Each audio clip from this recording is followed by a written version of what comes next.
ونعوذ بالله من شرور أنفسنا ومن سيئات أعمالنا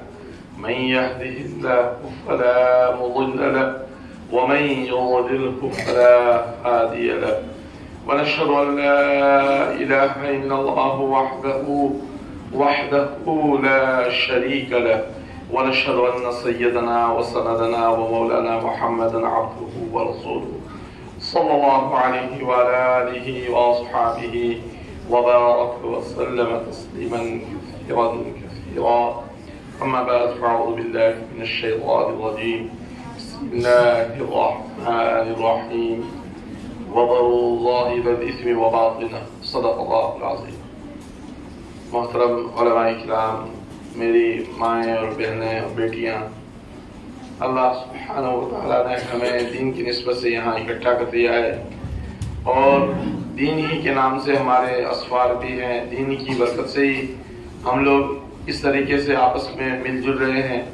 اللہ سبحانہ و تعالیٰ اس کو اپنی بارگاہ میں قبول و منظور فرمائے، اپنی رضا، اپنے خوشندی، اپنے قرب اور اپنی معیت کا اس کو اللہ ذریعہ فرمائے. اللہ ہم سب سے راضی ہو جائیں اور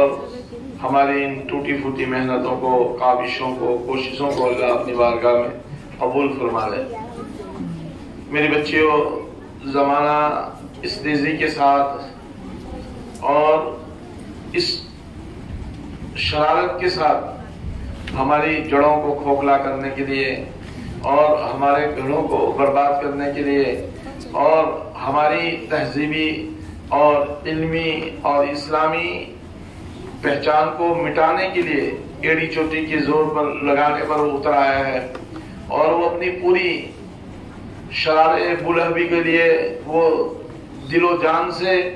اور ہر حربے سے ہمیں مٹانے کے لیے فکر مند ہے.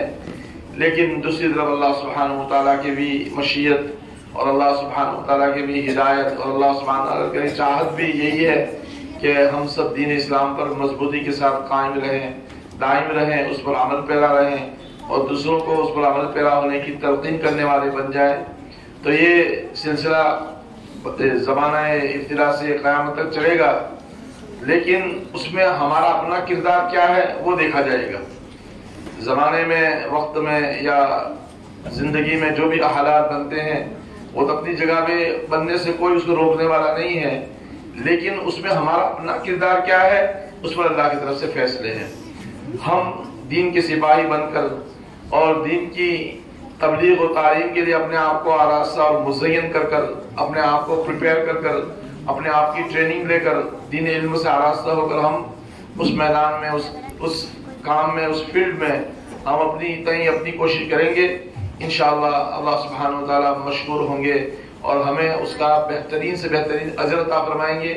ہماری بھی اللہ حفاظت فرمائیں گے، ہماری نسلوں کی بھی اللہ حفاظت فرمائیں گے اور ہمیں اپنے دین کی اشاعت کے لیے ذریعہ بھی اللہ بنائیں گے. لیکن یہ اپنے اوپر ہے کہ آپ اس کے لیے اپنی طرف سے اپنے تئیں کتنے تیار ہیں اور کتنی محنت، کتنی لگن،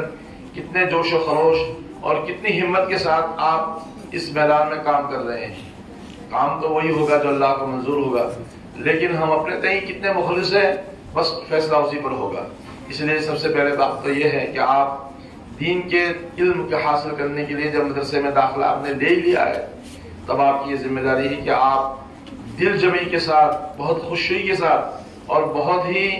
شوق و ذوق کے ساتھ، رغبت کے ساتھ اور اپنی محنت سے، اپنی کوشش سے، اپنی کاوش سے اپنے آپ کو اس کام میں